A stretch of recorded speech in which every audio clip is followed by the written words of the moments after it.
Okay, call the meeting to order. Pursuant to Governor Baker's March 12th, 2020 order suspending certain provisions of the open meeting law, GL Chapter 38, and Governor Healy's March 29th, 2023 revised order extending remote participation by all members in any meeting of a public body. This meeting of the Select Board will be conducted both in person and via remote participation to the greatest extent possible. Specific information and the general guidelines for remote participation by members of the public and parties with a right and a requirement to attend this meeting can be found on the town website. For this meeting, members of the public and the committee members may attend this meeting in person, but for those who wish to do so remotely. For those who are not in person, every effort will be made to ensure that the public can adequately access proceedings in real time via technological means. Pursuant to MGL 7C 30A 20F, after notifying the chair of the public body, any person may make a video or audio recording of an open session of a meeting of a public body, may transmit the meeting through any medium. At the beginning of the meeting, the chair shall inform other attendees of any such recording. So this meeting is being recorded by the Berkshire Edge, the Berkshire Eagle, and the town of Great Barrington, and others. Any member of the public wishing to speak at the meeting must receive permission of the chair. The listing of agenda items of those reasonably anticipated by the chair, which may be discussed at the meeting. Not all items listed may in fact be discussed, and other items not listed may be brought up for discussion to the extent permitted by law. So first thing on is the approval of minutes. We have May 15th, 2023, August 21st, 2023, and August 29th, 2023. Do I have a motion? I move that we approve the minutes of May 15th, August 21st, and August 29th, 2023. Second. Any discussion? I have to recuse myself or, yeah, I guess for the 21st as I wasn't here. 21st, okay. Anyone else? All in favor? Aye. It's unanimous and Garfield recuses himself on the 21st. Select board's announcement statements, Ben, And nothing for me. Garfield, Nothing, thank you. Eric, Nothing at this time. please. The Community Preservation Committee reviewed the step 1 applications, and all applications move forward to step 2. Our next meeting is Thursday at 5 p.m. to review step 2 applications. Thank you. Town manager's report. Thanks, Steve. Just a few updates tonight. I want to start off with Housatonic Waterworks and take a moment to address some concerns and some recent media coverage on the Housatonic Waterworks hydrant system. I can't hear. So I met with interim chief Mead and I spoke with our former chief, Chief Berger, and I also exchanged letters with Mr. Mercer from Housatonic Waterworks. And just wanted to provide a little background information on the incident from July, the garage fire. So when the garage fire call came in on July 27th, the first alarm protocols were immediately implemented, bringing in about 6,000 gallons of water to Division Street. A tanker task force was also dispatched with another 20,000 gallons, which is standard operating procedure for a call in Housatonic.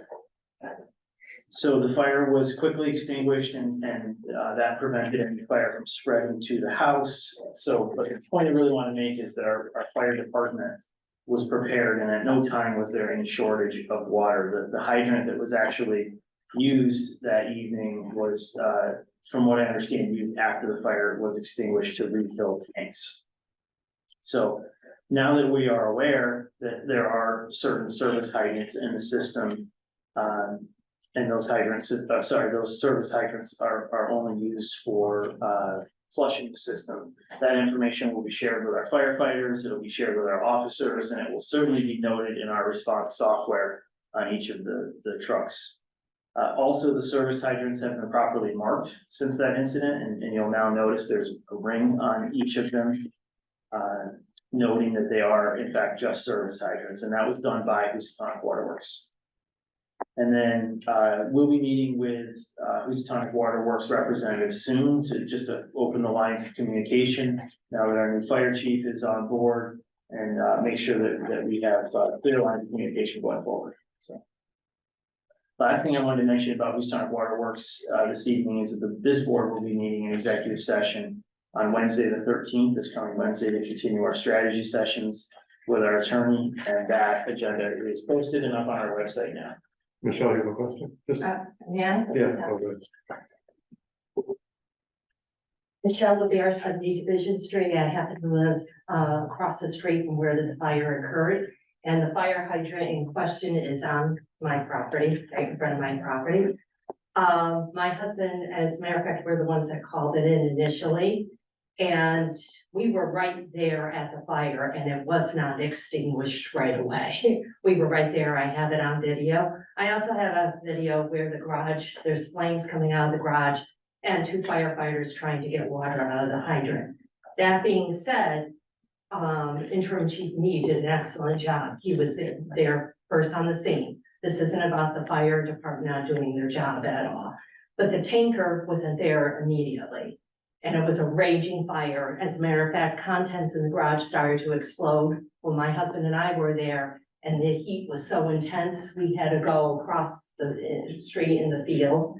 My husband was directing traffic up ahead. I was told to block traffic further down to police officers got there.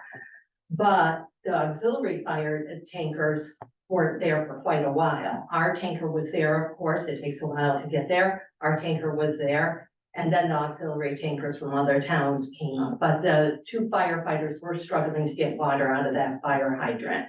And it was a raging fire. So no, it was not quickly under control. We were there, we witnessed it.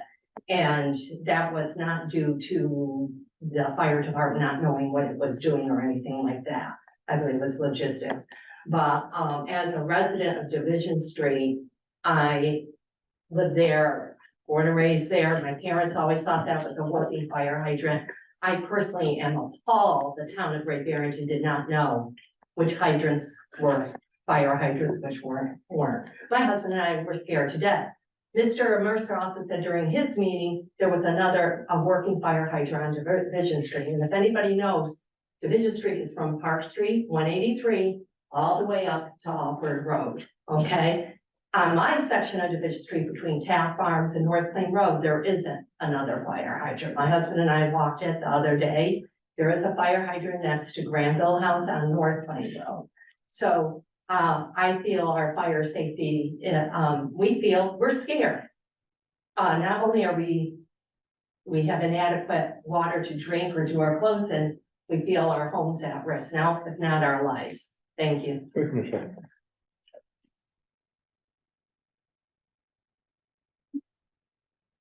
The last update I have for this evening is also fire department related. I just wanted to introduce and welcome our new fire chief, Chief Turner, who's sitting right here in the back of the room. He started here on Friday, working for the town of Great Barrington. He's settling in, getting to know the town of Great Barrington and the village of Houstonic.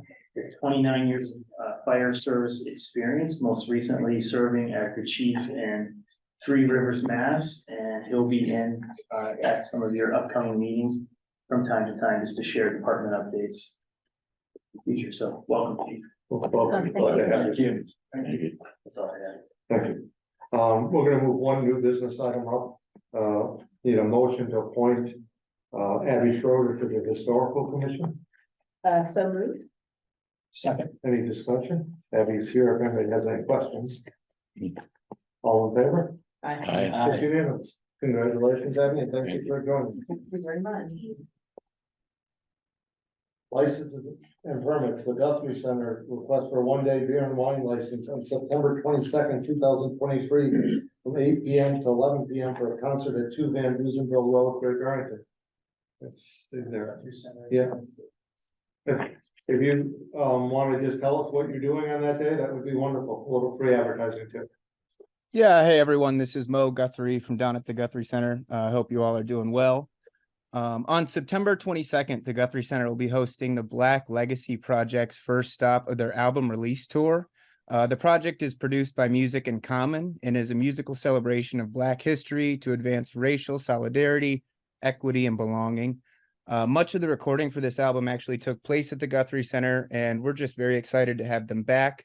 If folks are interested in attending the event, I would encourage them to look up more information on our website, guthrieCenter.org. Thank you very much. Do I have a motion?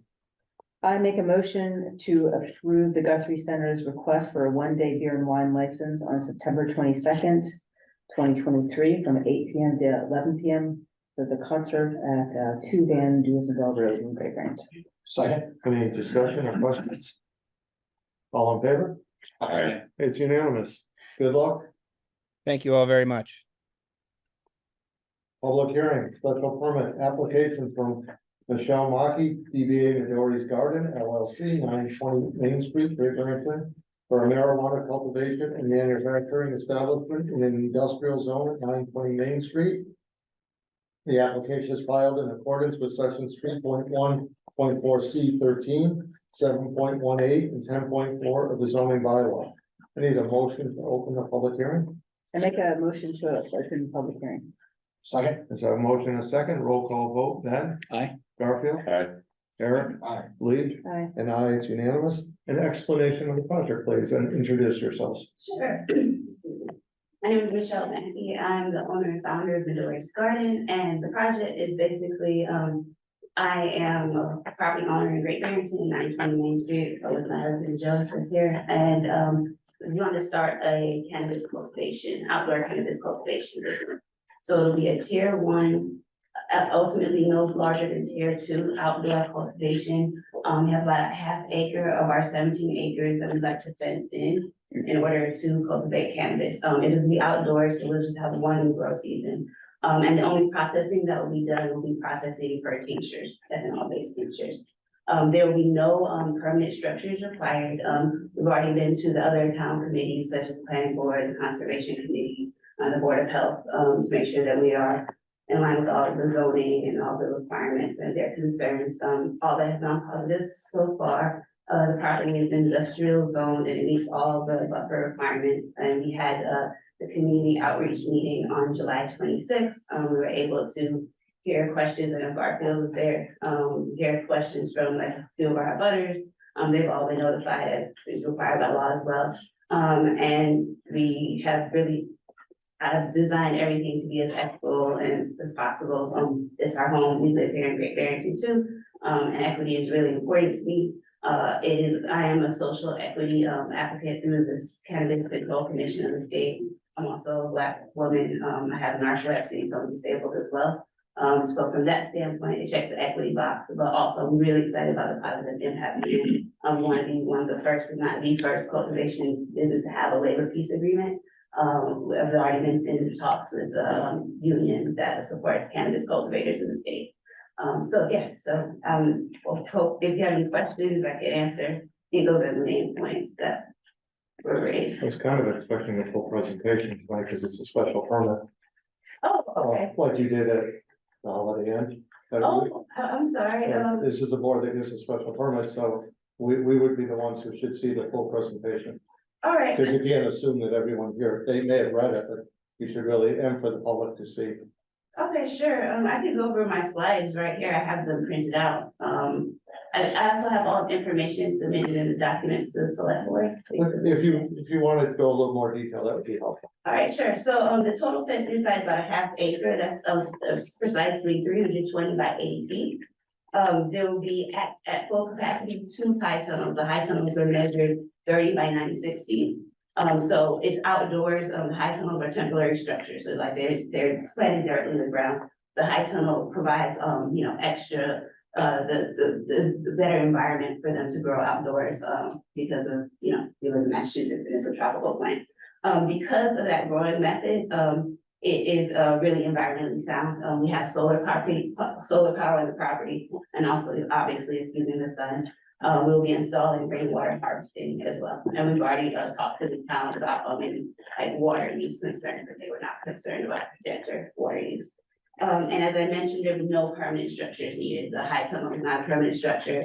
We'll probably have a processing shed that is the temporary structure and doesn't require any additional permitting. So it's a single growing season. We really thought it was important because, like I mentioned, cannabis is a tropical plant, and if you are going to grow indoors year round, you have to use an immense amount of electricity. and we didn't want to go that route. So, we're going outdoors, to minimize our electricity usage. We have a solar array that's actually, currently being installed. It should be finished by Wednesday. We're really excited to be solar powered. So it's very small batch processing. The processing, it just basically involves freezing the plant and then, using a processing, equipment that is just a tabletop, processor. So it's basically ethanol is extracted, and we are able to reuse ethanol as food grade ethanol. So very simple, small scale, doesn't take up a lot of space. I will be the sole worker until we're cash flow positive. Again, I really care a lot about equity. We need to be cash flow positive so I can pay a living wage, and in this area it's pretty high, $28 an hour according to the MIT living wage calculator. So it will always be a small operation at scale, only no more than 5 employees, but those employees really do have to make a living wage. It's really important to us. The property that we live at is zoned as light industry. As far as my understanding of the Great Barrington zoning bylaw, that is the most suitable zoning for cannabis cultivation. And we have met all the special permits requirements, and this is the last committee, town committee, that will have to give local approval. And plus the host community agreement. And we meet all the buffer requirements, for example, setback from property lines, wetlands buffer, distance from schools, et cetera. And the security plans will comply with all local and state requirements. It is also a very discreet site. It's not visible, from the road. Our house, has about 200 feet of frontage, and it blocks the entire back. So you can't see the site. And of course, it will have all the fencing that is required by law as well. One of the concerns that was raised to us over email and at the community outreach meeting was about odor. That seems to be a common concern about cannabis cultivation. We've really done everything with our design to minimize odor as much as possible. For one, the scale is very small.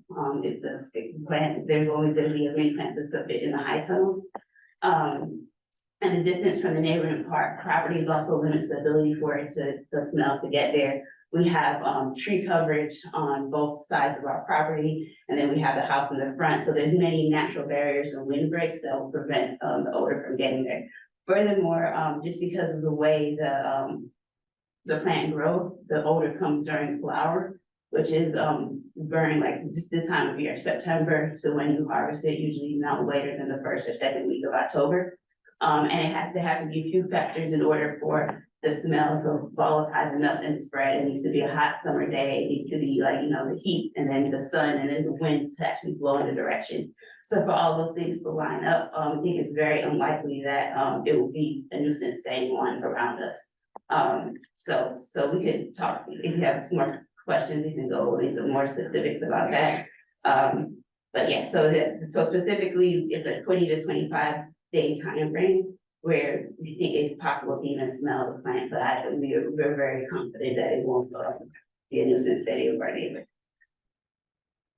And then finally, the equity and diversity plan. As a cannabis business, the state requires both a diversity plan and a positive impact plan. And for me, the positive impact plan, the diversity plan is, a higher diverse workforce and then pay them a living wage. $28.73 per hour is what I calculated living wage to be using the MIT living wage calculator. They have a table where, depending on the family build, it has a different living wage. So obviously it costs more to pay for a family than a single adult. We just use the one for 2 adults and 2 working adults and 2 work children is $28.73 an hour. So that's what it is for this meeting. So our timeline is hoping to secure the community host agreement and the licenses, the community host agreement and the special permit as soon as possible so that I can then submit everything to the state. It'll probably take a few months to go through the state process. I'm hoping that we'll be able to have a grow season this spring, because we would need to get plants in the ground, probably like, end of May, beginning of May, in order to have a grow season. And then the following year, after we have the first successful grow season, we would want to expand to have employees and have another high tunnel. By that time, it's really important, again, part of my positive impact plan is to have a labor peace agreement. So we want to have that in place just to make sure that it is a very worker friendly organization. And one other point that is not included in the presentation, but I think is really relevant, for the community where we are beginning farmers. We have honey, eggs, and we're trying to grow medicinal herbs. This first season has been a little rough. But it's very difficult to start a farm, especially if you're not, don't have generational wealth. And you really need food, especially the climate crisis is not going away. So we have a vision of doing this very ethically for the environment, for the labor, and using funds to like make sure that we can keep this farm in production that we just acquired. Because it's really expensive, but food is really important. So yeah, trying to be as ethical as possible, and if you have a better way to fund the farm, I'm all ears. Okay, so next would be public comments to speak in favor or opposition. John Grogan. Am I unmuted? I am unmuted. I'm speaking as John Grogan, 360 North Plain Road, but I'm speaking as the chairman of the Great Barrington Housing Authority, as the Brookside, our Brookside property is in a butter down there. And we just want to be sure, I'm not speaking for or against per se. I just want to be sure regarding the odor mitigation strategy that you outlined. It seems pretty good.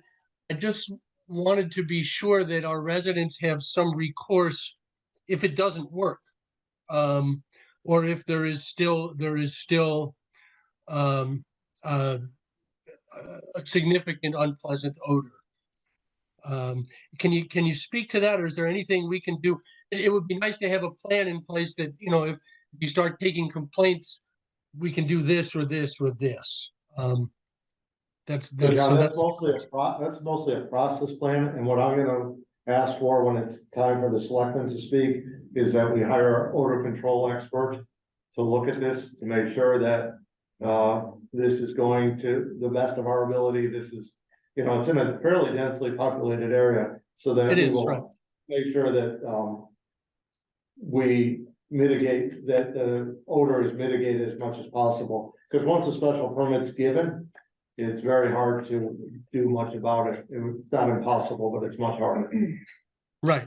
That's what I'm saying. There's if it were possible to put some strings attached and say, well, we'll approve the special permit, but there has to be a alternative odor mitigation plan should there be odor that's realized after the permit's approved, something like that. Thank you, John. Anyone else? Thanks, Steve. Yeah, go right ahead. Just come up to the microphone, state your name and address. I'm Dominic Lyden. I live at 930 South Main Street, or Main Street now, right next door to Joe and Mickey. They're very nice neighbors. I welcome them to the community. I've been living there for a couple of years now. So I do have some concerns, as much as I want to support, a nice young couple in the neighborhood. I think that, cannabis wasn't what was brought up to me as their primary objective. I think, they've discovered how, financially farming is not that straightforward, but you could have asked any farmer that and they would have told you that. But,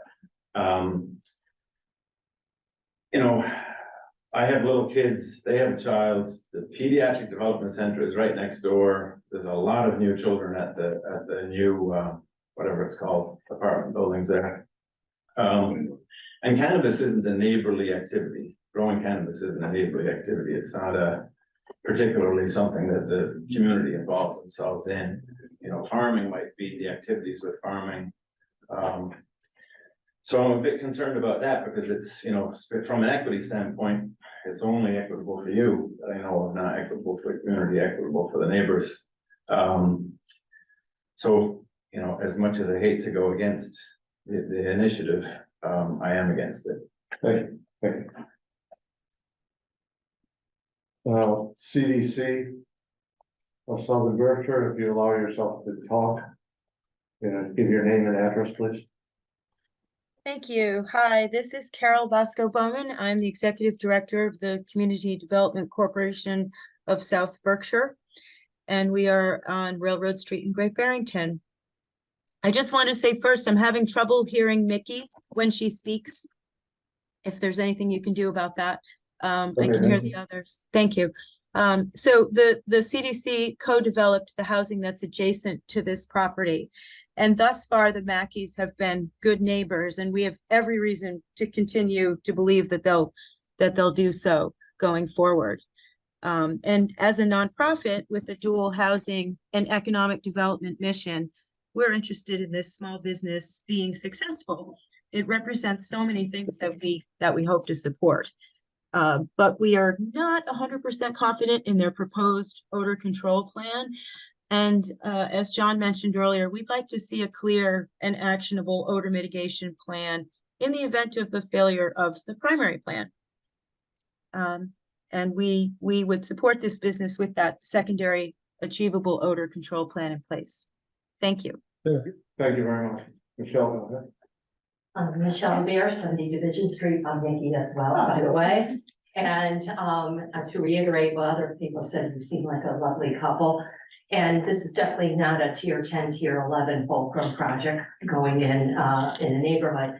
What we're seeing again is poor planning having been done where an industrial area has butted up against a residential area. And I'm sure you all can remember, particularly Garfield, the battle that went on up in my neighborhood. This is much, much smaller. It's outdoor cultivation. However, a couple of points. The night of the 8-town merger, I'm driving down Route 7 coming home. The odor from the marijuana being grown down Route 7 was nauseating. Couple months ago, I was at Precision Auto. I was standing out talking to a rep, and I was actually getting physically ill from the smell. And I said, I have to go inside. I can't stand out anymore. That being said, I could get in my car, leave. When you're living next to something like this, you can't. I'm very sensitive to smell. And you're talking about 2 or 3 weeks, maybe longer in the fall, the most beautiful time in the Berkshires, where somebody like myself, who were in my neighborhood, I don't have central air, I have to keep the windows open. I would be sick. It would make my life a living hell. It really would.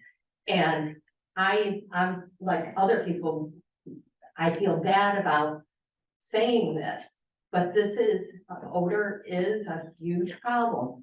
I mentioned how my husband and I walked down Division Street to count fire hydrants. There's a neighbor who is growing marijuana, and you walk by the house and the stench can knock you over with a feather. So, and that's perfectly legal. That person can do it, but they're not living right next door to me, and I was walking in front of their house. My other concern is that I have stood here and heard presentations and said, you know what, this sounds great. And only to have to issue some sort of complaint later on to the town of Great Barrington regarding other businesses in the neighborhood. My concern is this is going to open the door for other marijuana cultivators to want to come into the area. And it may not be a 1, they may not be a 2, they could be an 8, 9, 10. Also, every year you can go before the Cannabis Control Commission and expand.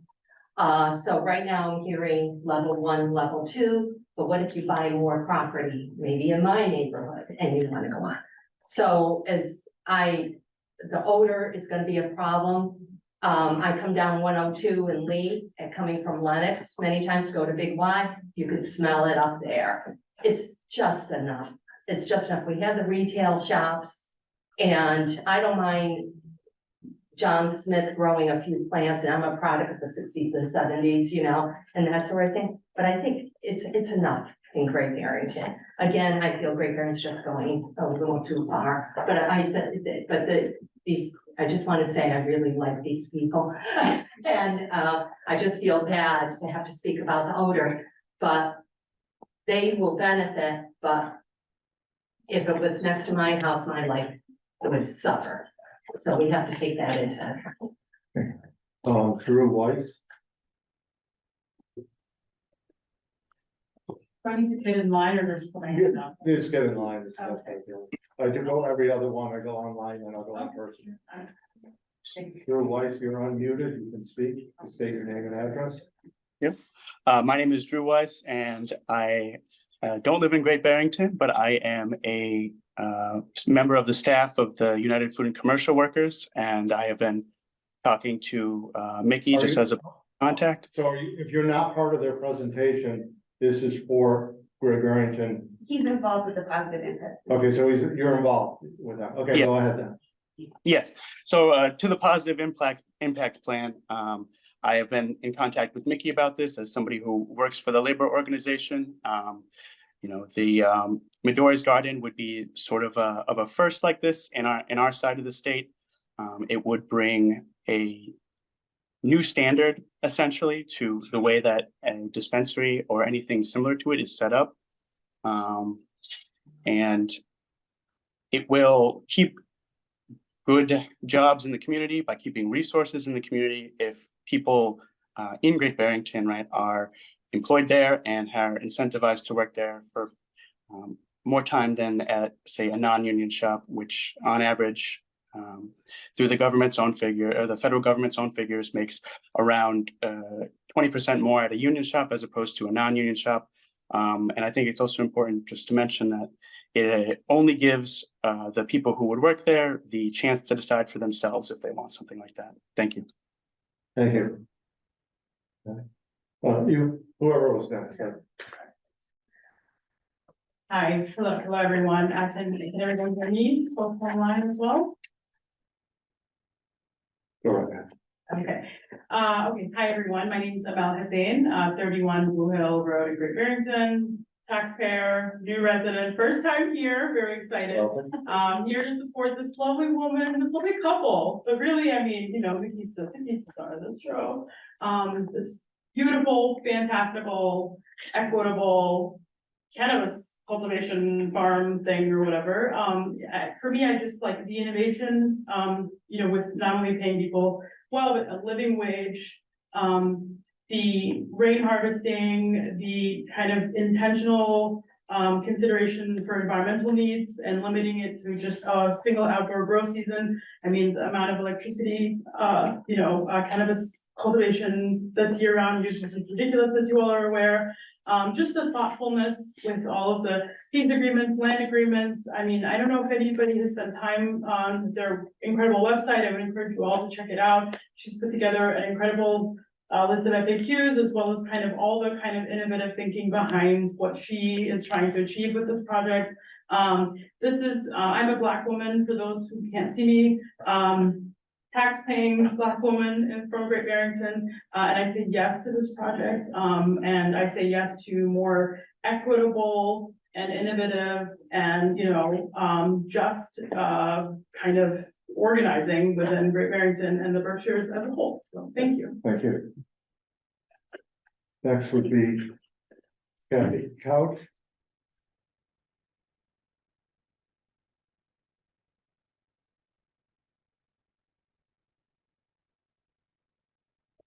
I hit that by mistake. Okay, perfect. Sorry. Thank you. No problem.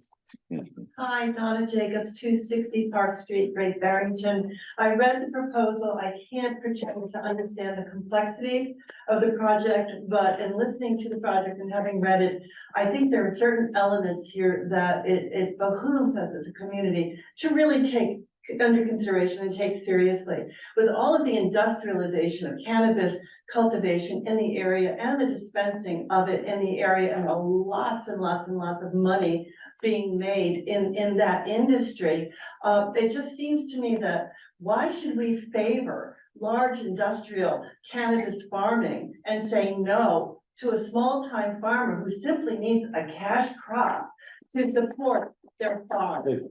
Okay.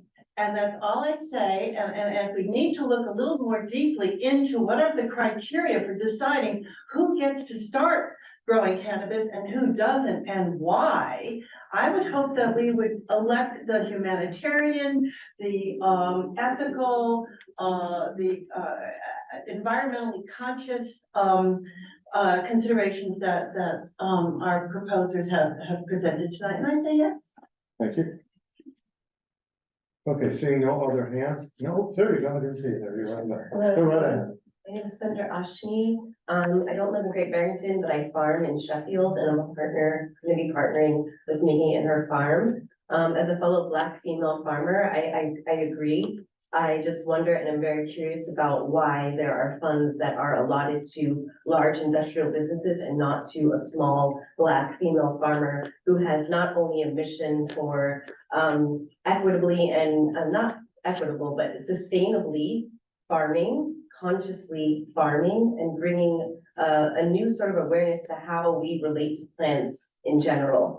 As a Black farmer, I also know how hard it is to farm, and also that farming is very hard to make a living. And Mickey has a family and is doing her best. I will say as a partner, so just on the other side, this weekend I have a work party at my farm, and Mickey also grows tomatoes. Tons of tomatoes, and there's tons of tomatoes, and so we're going to be partnering this weekend, and we're going to be bringing her tomatoes to my farm, and we're doing a workshop for the community to learn how to make fire roasted tomatoes and canned and preserve things. So I think also in relationship to not only like the plant itself, but thinking about medicines. And oftentimes when we talk about farming, we think about just maybe the fruit or the flower that as a product, but we also have the medicinal and the healing aspects that Mickey is bringing. And I think that this is a really great opportunity also for the community to show up and say, why won't we all, most of the businesses that are in this region are mostly white owned. And Mickey is a Black female farmer and is well educated, has done so much research and time and planning. And you can see, I saw in the presentation for the community engagement, I saw the whole presentation, how much care and consideration went into that. And so I think that they have actually taken a lot of care and consideration thinking about the odor. And that is something that they're thinking about. And so I feel like I think that really needs to be heard. And also to take in the other side of the other work that Mickey's gonna be doing. There's also the piece about that Mickey also is gonna be providing very low cost eggs to the neighbors next door in this housing community. So there are other things that are gonna be beneficial here. And I think it behooves the community to give it an opportunity. So I thank her. Angela. Hello, my name is Angela Highsmith. I am a resident of New Marlboro at 426 Mill River, Great Barrington Road, and I also work with our coffee truck in Great Barrington. I fully support this project, and I would like to see more projects like this, not just in Great Barrington, but in the cannabis industry in general. I think we all know I come from a low-income background, and I am also a Black woman. And so I saw firsthand the destruction of generations of Black and brown folks that the criminalization of the cannabis industry has caused into our communities. And I also see how the Black and brown communities that were harmed by the criminalization of this plant are being shut out due to these criteria that only allow huge industry, big projects, and again, these big industries that are given the full green light, they're also harming the environment, as you know. And so this project just hits all of the reparative points that me as a Black woman from a low income background see, and I fully support that. I urge everyone to support this. This is healing the environment, it's healing communities, and it's very inclusive of all communities, not just Black and brown or of all classes. And so I support this. Thank you. Thank you. Okay, it's select board time. I started by just saying that I thought it was important because of the density around there that we get an odor expert to verify this. So I stand by that. I think we should hire an odor expert and make sure that we're mitigate the odor as much as possible and make sure that their plan stands up. I have no expertise in this field. I don't think any of us do. So I will start with a motion to do that. I make a motion to hire an odor mitigation consultation plan. A motion to require a reasonable project review fee to fund the expense of an odor science consultant in accordance with MGL Chapter 44, Section 53G, and authorize the town manager to develop a scope of services and receive fee proposals are required by MGL Chapter 30B, the Uniform Procurement Act. Do I have a second? I'll second that. Discussion. So the cost of this will be on the. No, it's on the applicant. Okay, and do we have a sense of how much this might cost? The report that we trying to remember now, the Fulcrum report, I think, was $5,000 and then $2,500 for the presentation, but that was in 2019, so. That's been a few years. That could be a rough idea. Who is qualified to do this, and is that the only person that's a little bit pricey? Well, we just said that we put out a request for proposals, and we would take the lowest qualified bidder. And, there were 3 companies the last time, right? There were 3 last time. Yeah, I think there were 3 last time that were qualified to do this. But with any special permit, the applicant has the burden to pay for the consultants. Other discussion? Go ahead, now. No, I think it's, something that we have to look into and have to do the research on. The location of it is, obviously in a dense area. We got new housing on there, existing housing. And we owe that to the neighbors to start. So, I think it's a necessary thing to do. Agreed. Yeah, no, I think we owe it to the neighbors to do that. I hope that the applicant is able to figure out a way to source the funds. So I think it's a worthwhile project, and I do have concerns just to make sure we cover all the bases. That there's a B plan, should some things happen, but I think we owe it to the community to go through this important step. I understand. What about the timeline? I wonder, just So that was one of the can it be a questions. contingency, because you could miss a whole season and the opportunity cost is more than $7,500. Do you remember, Mark, it didn't take us that long. No, it didn't take long. So what we would do is just write a scope of work and solicit proposals from qualified consultants. I would stay in contact with you. And then once we agree to proceed, what we would do is ask you to deposit a sum of money into a special interest bearing account to cover those costs. And then the consultant would then make a presentation back here before the board. I don't think it took very long, and this is a much smaller project, so perhaps the timeline and the cost would be smaller and shorter. Does it have to take place in a certain, like the growing season, or can it be done anytime if they? I can't remember. No, they're gonna look at the design. They're not gonna- Okay, they're not gonna. Be tapping. Right. Yeah. We're done with public. Thank you. Oh, okay. I just have a couple of things. One, I see here, and might have been a typo or something, but I'm looking at your goals in the ED1, the ensure regular, ongoing, and effective communication and coordination of business. Is this and about the, government. I'm sorry, Gary, is this about the order? We have a motion and a second. okay. Let's just finish that, then I'll get. to it. Okay. Anyone else on the order? On the order? Yeah. I'm just curious, your plan to kind of offset with other aromatics that's part of the crop. Do you know, has anyone else done that? Do you have any kind of, like, has there been any studies on that anywhere else, or is this? Not that I'm aware, even though other aromatics have the same like smell producing terpenes, since they're not illegal, people aren't up in arms about it, they can't do anything, you try to grow lemon, lavender. But that's what we're gonna do, because we want medicinal herbs, they have value as well. Sure, yeah, I was just curious. So, yeah, I don't have any studies, I can get anecdotal, if that's helpful to the select board. We'll see what the experts want. Yeah. They're gonna be the ones there. Okay. Anyone else on over? So we have a motion and a second. We'll do this by roll call because it's all part of the special permit. So Ben? Aye. Garfield? Aye. Eric? Aye. Lee? Aye. And I, unanimous. Now Garfield, go ahead. Okay. I was just, first of all, I would like to see this project go through. I just want to make sure everything is done correctly. We have no room for people to point fingers and second guess and have them things come down the road that we can't control. So I'd like to make sure everything is under control and is taken care of. I'd love to see another minority-owned business in town. And put me in a little bit of the middle because I am a Black man. They might notice.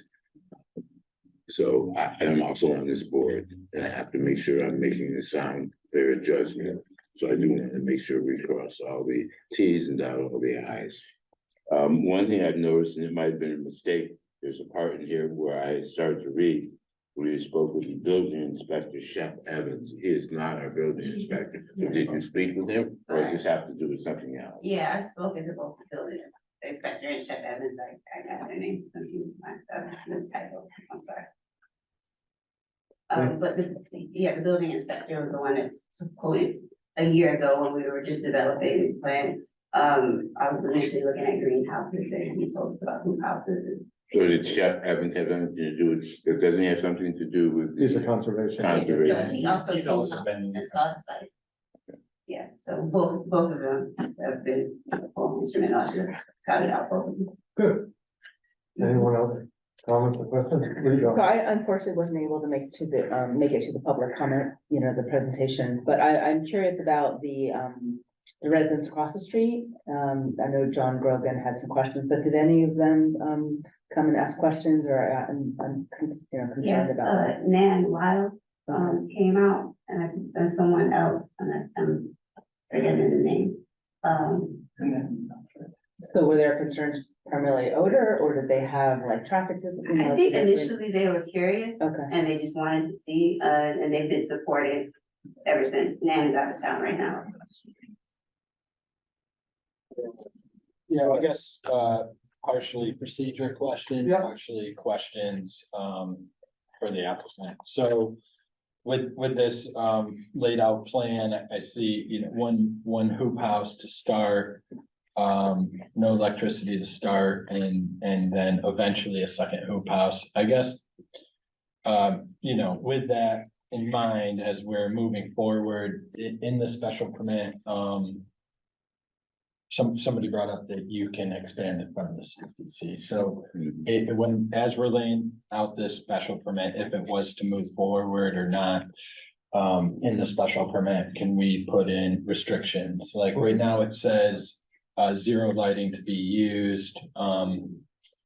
I've seen cases in the past in other towns where the greenhouses and hoop houses start out with no lighting, and then it gets added in later. We can put conditions on, we could limit it to 2 hoop houses, we limit it to 1, but Yeah. they're being honest about there may be a second one in their plan, Right. so And to save that money and our time, if it wasn't a concern, we could limit them to 2. Yeah. We could, they put some things in here that Chris would put in as part of the conditions. Yeah. But we intentionally applied to tier 1 to 2 because we wanted to be honest about how far we're trying to scale, like not larger than tier 2. Yeah. Is that possible to add that won't get larger or Yes. not get larger than the 2? Yes. Yeah. It's our special permit and, And as far as, I know the solar array and all that, but I guess, I have concerns of the odor situation, and I also have concerns of future lighting and dark sky stuff and just lighting lighting in general, night lighting and during the day. So those would be things that I would definitely need to see some additional write-ups. and we also have to look for any special permit we do if the property's sold. Mhm. Because the plans now could change if someone else owned it. They have no plans to sell, they just bought it, but you never know what's gonna happen in the future and you have to protect our interest. So, yes, I agree with you. Good. Did the VFW have any concerns, or anyone from VFW, did they come to the meeting? They did not attend the meeting. We sent them the notification as required. Did not hear a response. I guess in general, just with that meeting, I caught notice of it too late, so I just would be concerned of making sure that everybody did get properly noticed, and maybe for our next meeting or whenever this all comes back around, we can advertise it again. Yeah, that meeting is separate from the town. That's required by the CCC that they have to have that meeting. Okay. Garfield and I didn't make it, but, you're right, it wasn't a big crowd, but it's the normal crowd. I think I've been to, I know Ed has been to everyone, but I think myself, I've been to almost everyone, and it's about the normal size Yeah, crowd. It's not a lot of yeah. people go to those, but you're right. I don't know how many people saw that. And then your website that was spoken upon, does that have a breakdown of everything, the proposal and Yes, everything? it's on in it? the format of an FAQ. Okay. So I thought that would be easiest to follow and just. Yeah. They did ask these questions, they did go to the meeting, I don't know, it's the 16th or something. There is obviously egress for police, fire, ambulance, all that good stuff. I know you, yes, but I don't know if anyone else is aware and knows that that's okay. All right, thank you. Yeah, the answer was yes. And Yes, the people answer is watching, if you're gonna speak much, please Okay. come. Yes, Speak the about answer public. is yes. Thank you. Anyone else?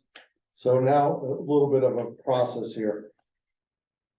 Continuing it to September 18th won't do any good because that's a full agenda anyways. It's next week. We're not gonna get anywhere. October 2nd would be our next meeting. I think that's too soon. We haven't really thought about October 23rd. We have a meeting scheduled that night, but that's also the special town meeting date still. That date's still in effect. It could change, but it may not. So my thought would be if everyone could look at their calendars for October 30th, including Mark. And if we could move the 23rd to the 30th and continue this to the 30th. Then it may not be done the order of control and we can continue it then, but it will do us no good to do it the second. It's not gonna be done by the second. I mean, Can you do the HCA in the same meeting as well? we do that after we do the approval. Okay. After these are all approved. So October 30th for a meeting in general. In general. And then this possibly on it, Yes, if the odor control comes back. correct. Otherwise, we still have to put it on the agenda and we'll just continue it. Okay. So the RFP for the odor control is going out before that. Yeah, well, much before. Okay, as soon as We possible. can get working on that right away. Yeah, great. Chris also confirmed he's available on the 30th. Okay, good. Yeah, and I'm not sure that's even a realistic time, but I think it's the beginning of a good time frame that it's possible it could be back by then. To schedule any sooner, we would just end up continuing it and Yeah. that's just. So the 30th, is that okay with everyone? And let's just move the 23rd to the 30th, even if the special town meeting gets moved, because we're gonna move this tonight legally, we're gonna continue this to the 30th, so we can't move back to the 23rd. Right. So, Yeah, and I would, just to echo what Eric said, you know, I really do want to make sure that the residents from Windrush are there and, you know, the VFW and across the street. I really want people that are gonna be directly affected at this meeting. So anything we can do to make sure there's like a media alert or something, that would be great. yeah, we have not closed public comment. Yeah, yeah. Sometimes we do, we have not, and so that's fine.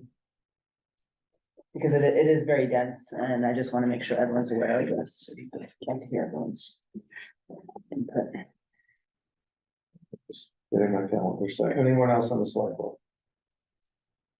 So a motion to continue the special permit application of Midori's Garden until Monday, October 30th, the Barrington Town Hall and virtually at 6 p.m. So moved. We have a second. Second. And you're okay with the 30th as far as you can be here? Well, we'll have to change our plan. We can put another date, it's up to you. We have to get this done as soon as possible and get this growth season. Okay, I will just say this, our next meeting is the week after the 6th. So, I mean, I don't know how much a week matters to you, but if the 6th is better personally for you, we're No, pretty 30 flexible. is fine. Okay, I just, okay, just want to make sure you're okay with it. So we have a motion, a second roll call, Ben. Aye. Garfield. Aye. Eric. Aye. Lee. Aye. And I, it's unanimous. Thank you very much for coming in. Thank you. Thank you. We're not closing the public hearing tonight, so we'll continue this, so we'll go on to new business.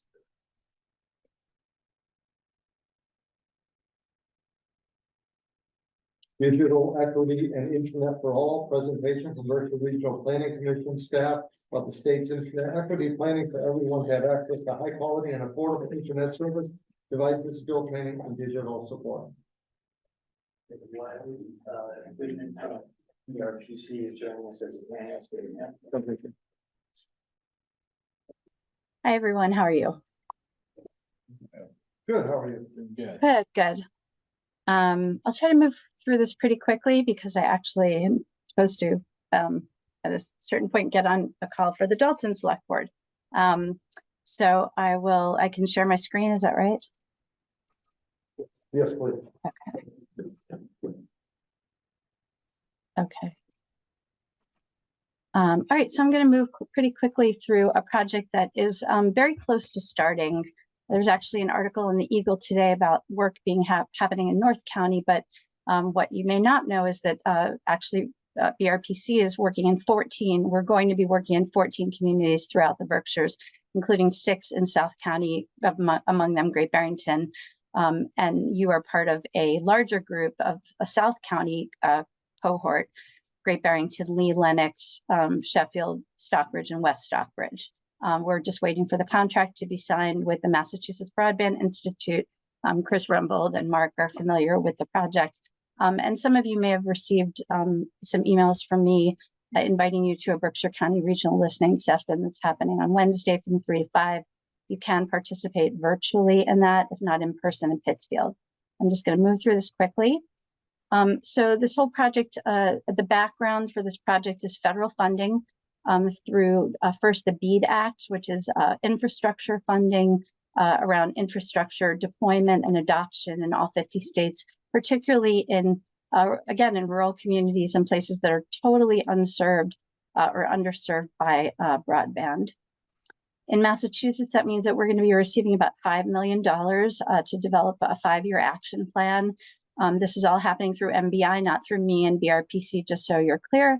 But again, identifying those unserved, underserved locations, looking to conduct community surveys, which I'll talk about at the end, and understanding the assets and opportunities of programs that are already happening in Berkshire County that can be better stood up to support digital equity.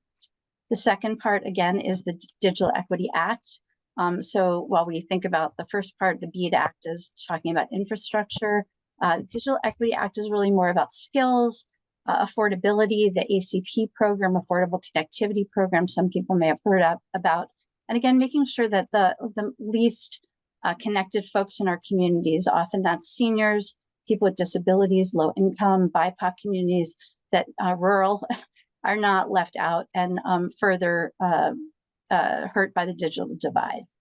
So again, in Massachusetts, that means about $1 million to fund activities like, again, developing a statewide digital equity plan that's happening now, hiring digital equity inclusion specialists to work with communities, working with higher ed, and the National Digital Inclusion Alliance for advice and guidance. So phase 1 is happening right now. And this part of the reason I didn't cancel tonight is because there is urgency around this, making sure that Great Barrington residents have their voices counted. This is a lot like the census. It's like, if you don't get counted, you get left out. And if you get left out, you don't get money. And so we really want as many people as possible to complete the online digital equity survey. I'll have a QR code at the end of this presentation, and I'll also be sharing it. I know Chris Rumbold has shared it with people, but we really want to spread the word on social media and any outlets we can right now, between now and especially September 30th, while the state is working on its digital equity plan. We want to make sure that Great Barrington residents are being included. And I can provide a link to a map where you can see how Great Barrington is doing right now relative to other communities in the state. The second component, again, with a very critical deadline of September 30th, is asset mapping. So that means if you're work for a nonprofit like CATA or the Southern CDC of Southern Berkshires or VIM, all these nonprofits that are doing work in the community around telehealth, or maybe their Railroad Street Youth does a class for kids, helping them learn to be safe online, or the COA, the Council on Aging, does something to help seniors, like learn to, do a Zoom with your family, whatever it is. Those are the kinds of things that we want to document now, between now and September 30th, for the state's digital equity plan, again, because those programs that are counted will have a better chance of being stood up with future digital equity in federal funding. The second phase are these municipal digital equity plans, and that's where I do come in. And these are the 14 communities in Berkshire County that I'll be working with. You can see the 6 communities that you're a part of. There are also 6 communities in North County that are working with another consulting firm, VHB. So we look forward to seeing kind of how they approach this project and how we do. And again, a lot of the effectiveness of these plans is community engagement. The more people who participate, the more people who really understand, and this is a big, point I want to get across, is this is like FDR's, during the Great Depression. And sorry, I have a little bit of COVID brain, everybody, so my words are not quite as on top as I wish they were.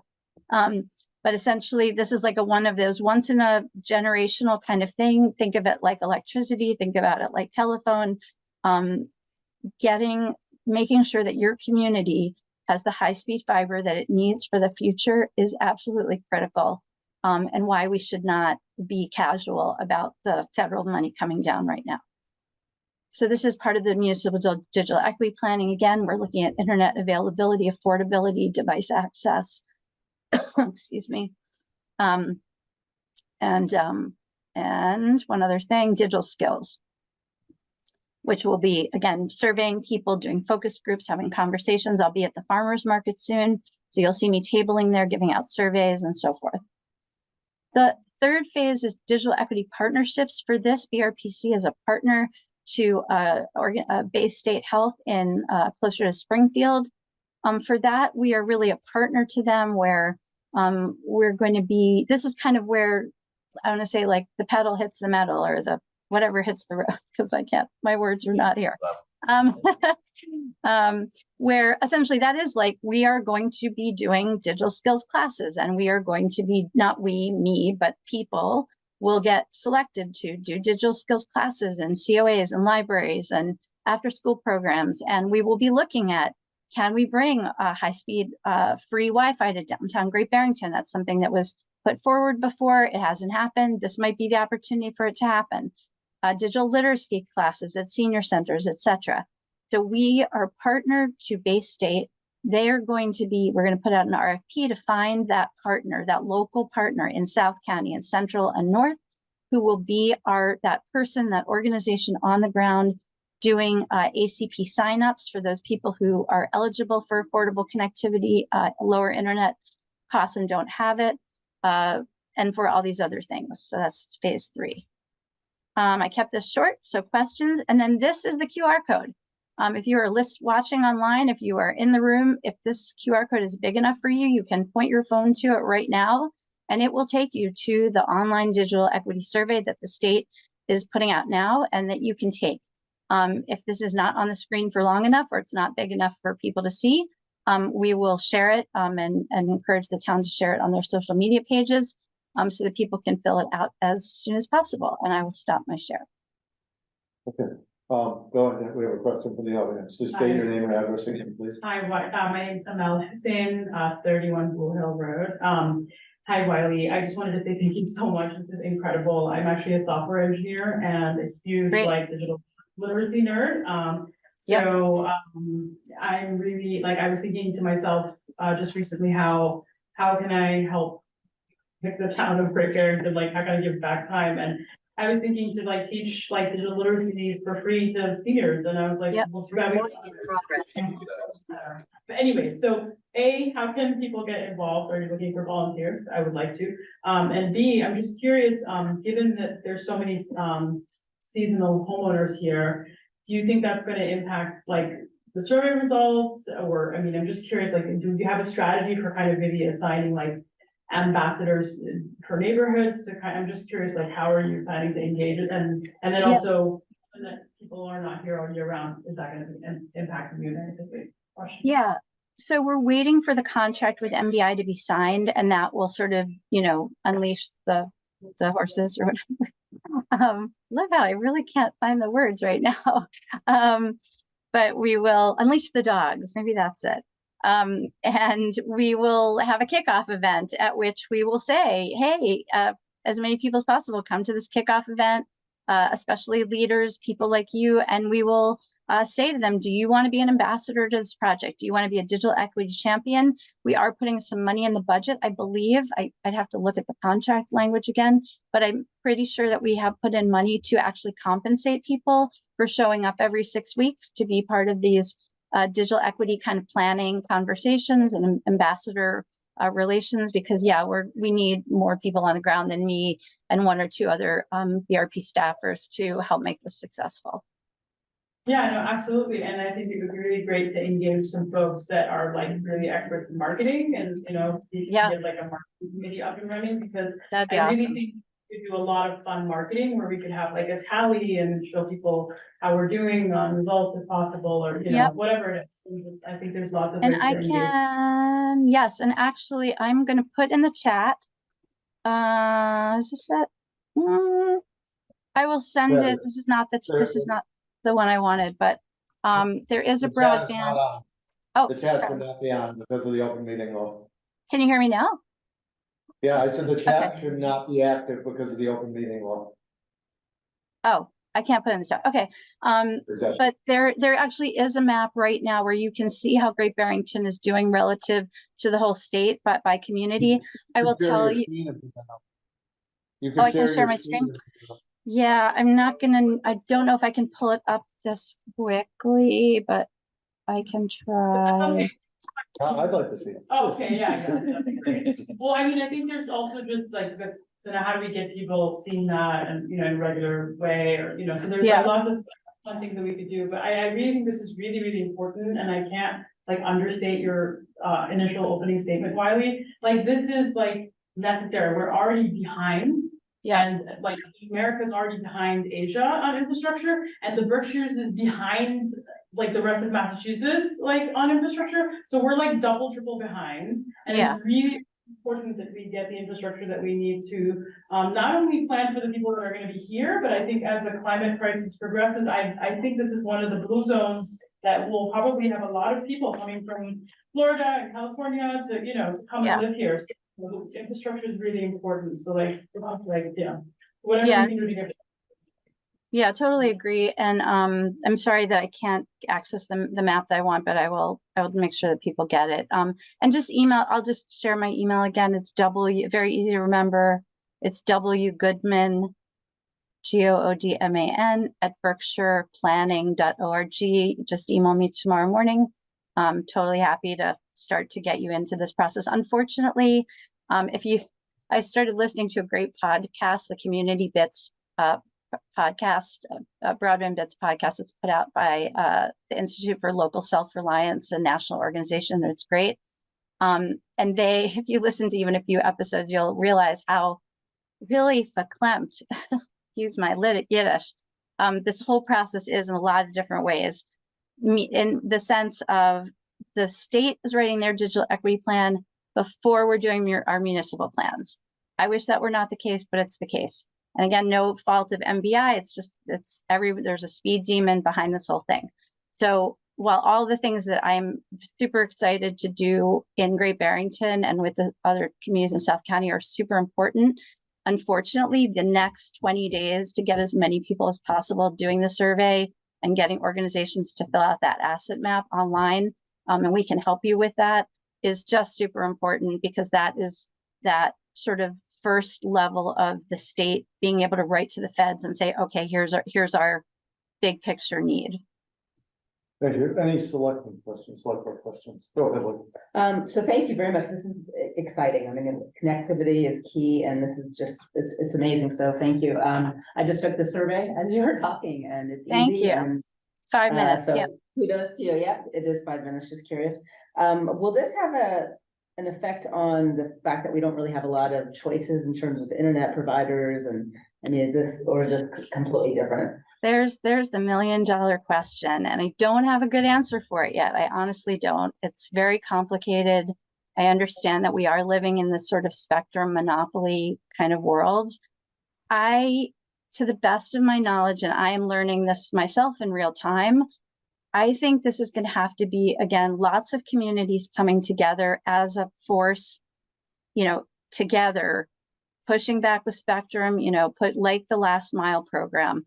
It's going to have to be like an all hands on deck, lots of community, forget, municipal boundaries, a lot of people working together saying this is not acceptable, and doing things like advocating at the state level for a law change, a policy that allow people to touch the polls. The biggest expense that I keep hearing is this make ready work, they call it. So anytime you have to touch a pole and you have to engage Verizon and, Comcast and National Grid and whoever else, you just, the money, the cashier starts, I really can't come up with the right words. So that maybe it's going to be a policy change to sort of have laws changed at the state level that say, no, there's a one touch rule or something, and anyone is allowed to touch those poles to make changes, and it shouldn't be a new expense every time, something like that. So I don't have a good answer entirely to that question. Yeah, and just a follow-up, unless anyone else wants to go, I'm very concerned about the seniors that are trying to age in place, that are very isolated and living at home. So, I hope that this will really make, have some momentum about reaching those people, because I think that is something that we really want to target and make sure that no one's isolated and has the ability to connect. And also the training, I through my job, I do, I help various people that, need to know a little bit more about accessing the internet. And I think it's a huge gap. Yeah, absolutely. There is a million, I think a grant that just came down through at the state level through the Executive Office of Elder Affairs that did go out to a number of COAs in Berkshire County. And I'm sorry that I don't know which ones in South County were part of that application. I know we did a lot of our Berkshire Funding Focus did a lot of outreach to COAs to encourage them to apply. I don't know if Great Barrington COA was included in that. If they are, then there is very specific money, but I wouldn't fear too much, because again, there is money through partnerships and other money that's coming down the pike that will focus specifically on seniors. Yeah, I just wanted to say thank you for bringing this forward, and infrastructure of any sort is very important, and especially broadband. And so thank you for bringing this, and I'll be sharing these links as fast as possible. And you bring up a good point. I do work with utilities, and they make it very complicated to get anything done when it comes to poles, whichever company you're talking about. And they're very possessive, although they don't upgrade their infrastructure either. So it's a complicated thing. And if this can do anything to help that, it would help us with multiple levels of infrastructure, whether it's the power grid or data, all the above, as I'm sure you know. So appreciate it. Sure. Anyone else? I just want to say thank you for the presentation. I took the survey a few weeks ago. I urge everyone to do it. It's quick, it's easy, and it's really helpful. Right. Wiley, thank you very much. Sure. Thank you, everybody. Thank you. Next is discussion and vote Housatonic Waterworks temporary relief for residents. We've had the discussion mostly. We just need to come to some conclusion tonight. We've heard public input. So, I would entertain a motion, or at least a short discussion, then a motion. I'm happy enough with how the executive summary is laid out. I think we've gone around this quite a few times, so I'm feeling comfortable, but. Make that as a motion and start the discussion. Okay, I make a motion to accept the executive summary as written. I'll second that. And that's to offer reimbursements for up to $300 per household for all documented costs related to the purchase of bottled water, laundry related expenses, and the purchase or installation of water filtration products retroactive to January 1st, 2018. So we have a motion and a second. Select board discussion. Yeah, I just want to say, I appreciate all the work and discussion that we've all had on this. I have, I've thought this over quite a bit and listened to a lot of the feedback from everybody. I appreciate the line added to the bottom as far as small team of volunteers participating with helping this abatement. at the end of the day, I feel that, the original one was slightly better, but I'm happy to vote with the board, to get this money out to the people. Any help back, I do think it's very important that the people that can go with the whole house filtration or a table, some sort of filtration as opposed to, the plastic portion, you know, adding to landfills and all that, but, all of it's vital, all of it will be helpful temporarily until we move farther along in the process, so. I'm done, thank you. I would just like to see that the small group of volunteers that are doing this checking, et cetera, that they are either Housatonic residents or affected by the groundwater, if you will. I think they should be involved, not someone who doesn't have it and doesn't know. And on the other side, Great Barrington or something that has no clues. I would personally like to see folks that are involved. Anyone else? Just to kind of echo what Eric was saying, I really appreciate all the conversation that we've had about this, and, you know, I don't think it's perfect, but I don't think anything we do with this money will be perfect. There isn't a perfect solution. And so I think this solution with the flexibility it provides, I think is the best use of this, so. All in favor? Aye. It's unanimous. A couple online, so let me. John Grogan, briefly. Yeah, you said $300 Yes. per unit. That's just not enough. And I know you know that and everything, but I'm wondering if I know you guys have done a ton of work on this too, and I really appreciate it as a Housatonic resident. My question is, have you looked into state augmentation of what you can afford to give out, or John, anything else? John, this is state money. This So is they're not okay. gonna- This is I thought it was This is cannabis state money. I wasn't sure what it No, was. no, this is all state money. Well, it's still not enough. Eileen Mooney. No, Have you received the funds? we can't receive the funds till we tell them how we're gonna spend it. Ah, okay, thank you. That's why the urgency tonight.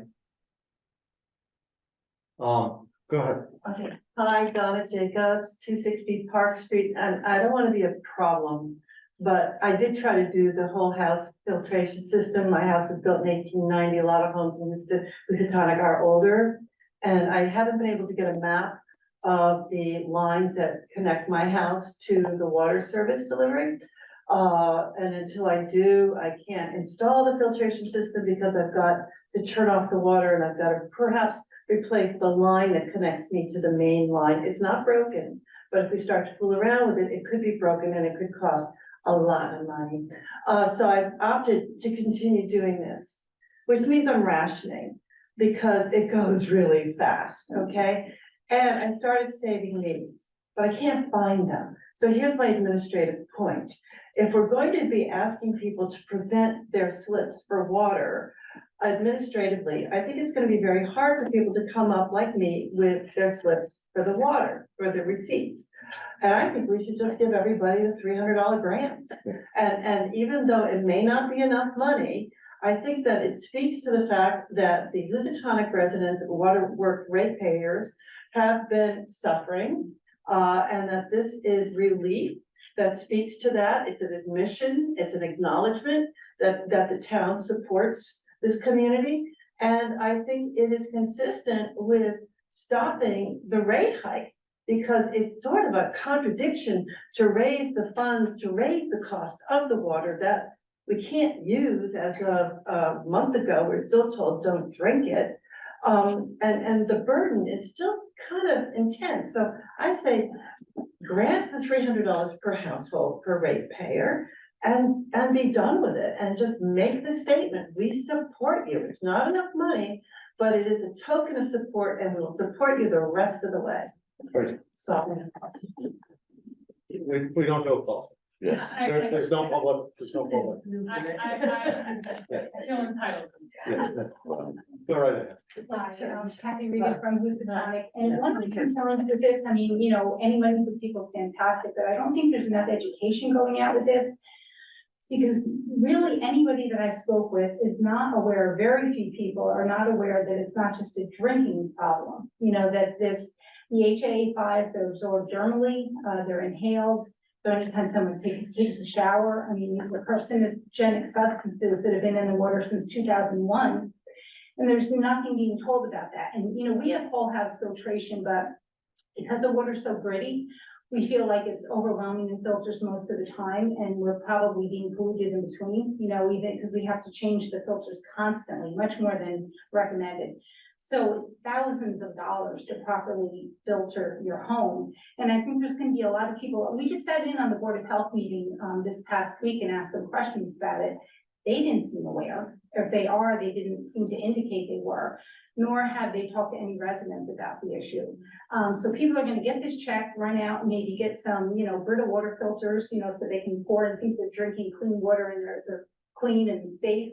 And it's simply not true. Yeah, the Board of Health should be helping you to identify the problems and also to at least let you know what filters are the best to buy.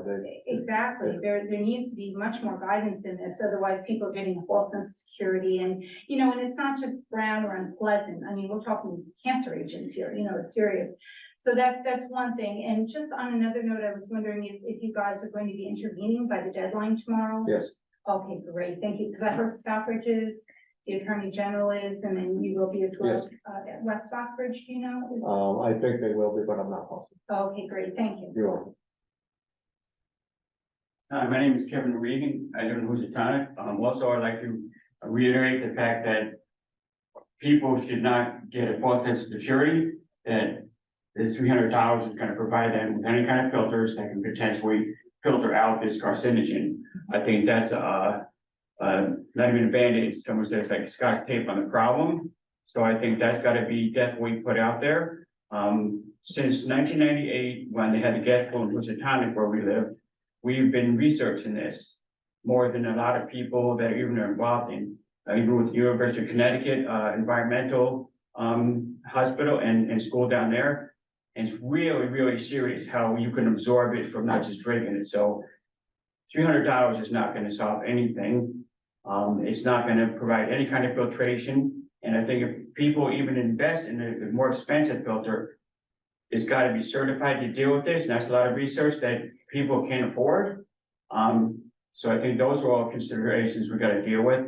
And also, just on a side note, I think the complacency or inability to deal with this leaves the residents constantly being exposed to this carcinogen without any upcoming result. It's always like, well, next time, meanwhile, you're still drinking it, bathing in it, doing your laundry in it. And I think if this existed in Great Barrington and restaurants and all the businesses had to put on their menu, like they do for fish and stuff like that, that all your food is being processed by water that is above the levels of carcinogen danger and the water they were possibly drinking, I think something will be done about it a lot quicker than it is done to our poor cousins in Housatonic. So I'd like to see a little more help with that. Thank you. Thank you. Okay, so let's move ahead. Discussion vote on the shared building department intermunicipal agreement with towns of Lee, Lennox, and Stockton. Mark, do you want to introduce this? Sure. So, if we have for this as a proposed intermunicipal agreement or IMA for shared building department with the towns of Lennox, Lee, and Stockbridge. And we all found this is a really difficult position to fill. So we're proposing to just work together by hiring a building commissioner and then 3 local inspectors and creating a new shared department that would manage permitting, zoning, and code enforcement for all 4 towns. So each town would have a physical presence and admin staff, but the commissioner would be based right here in Great Barrington in the building commissioner's office here on the 2nd floor.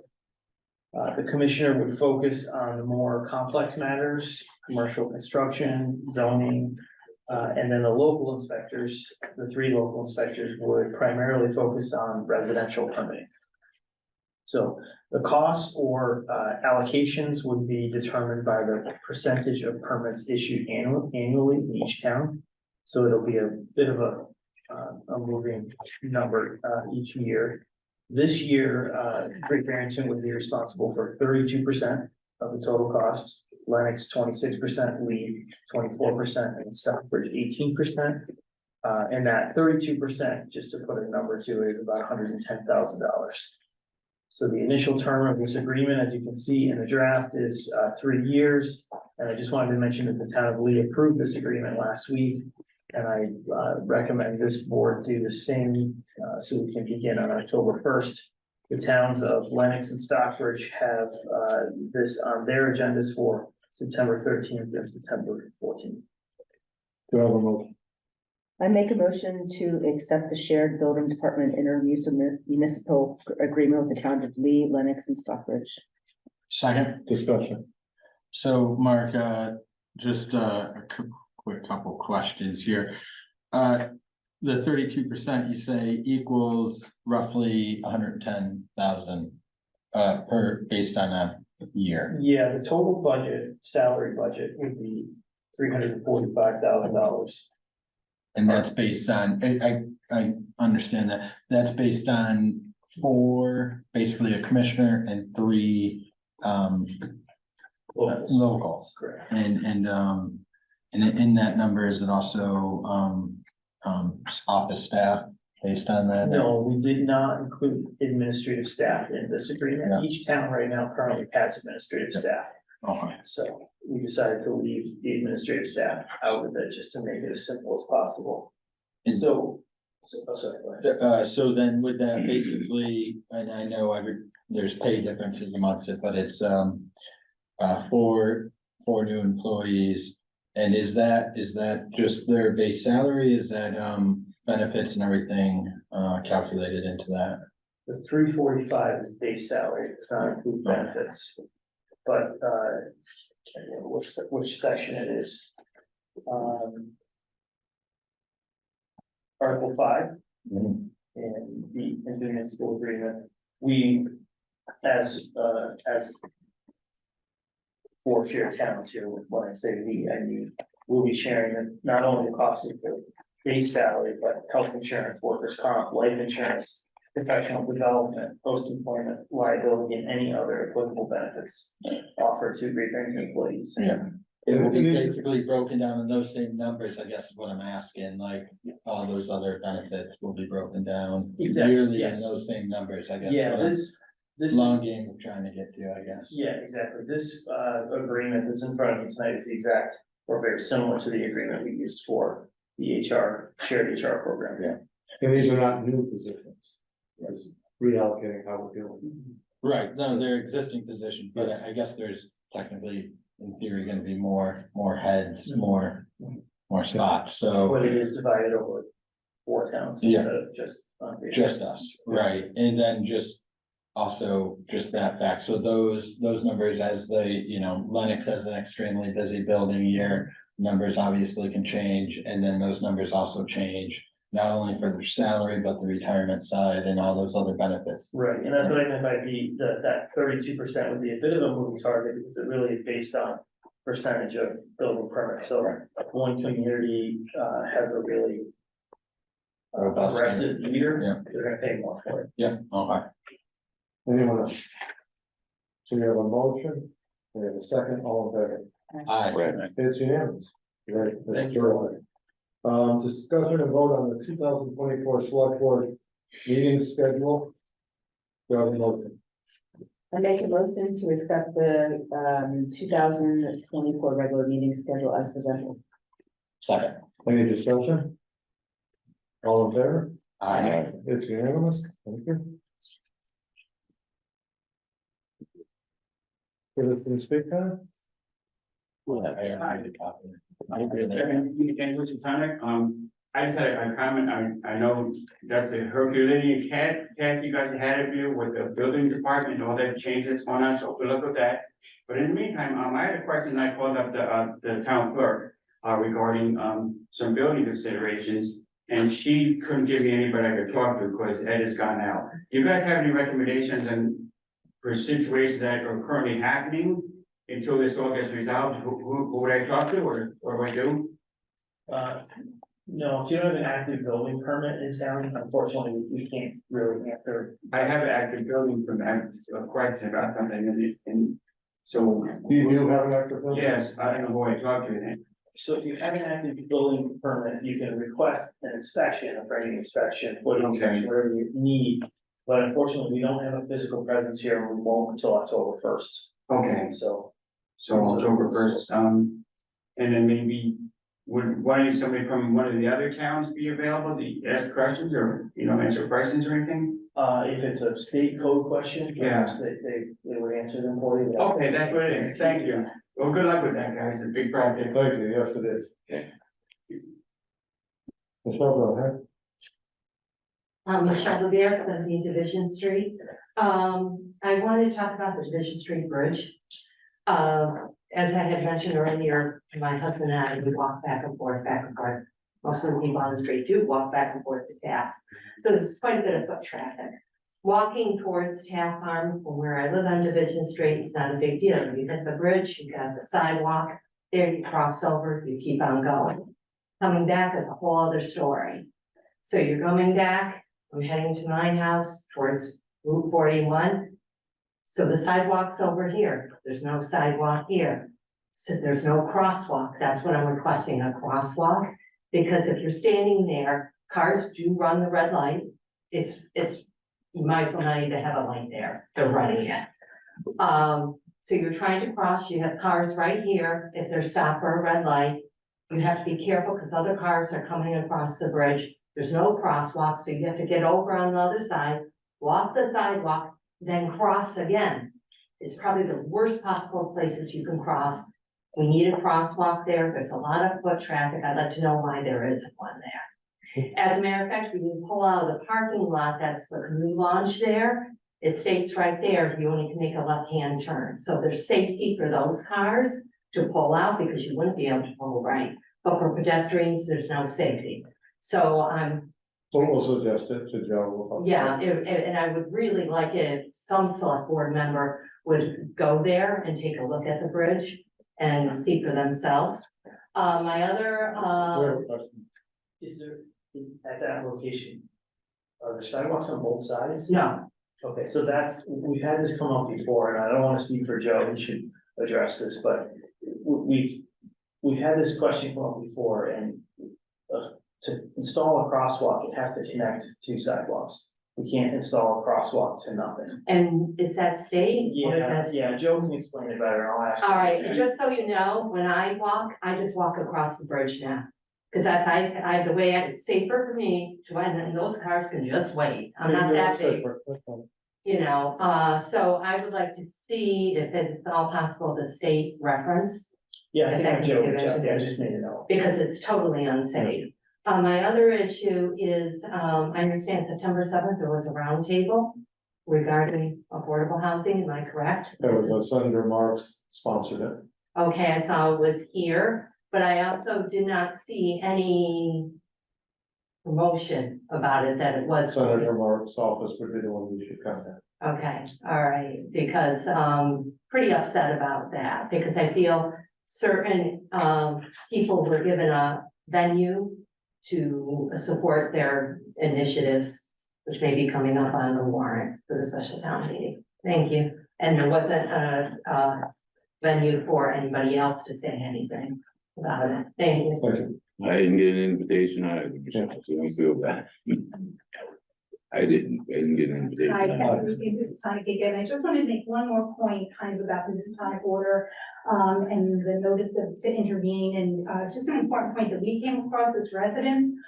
According to statistics, the average water rate in 2022 across the entire state of Massachusetts is $34.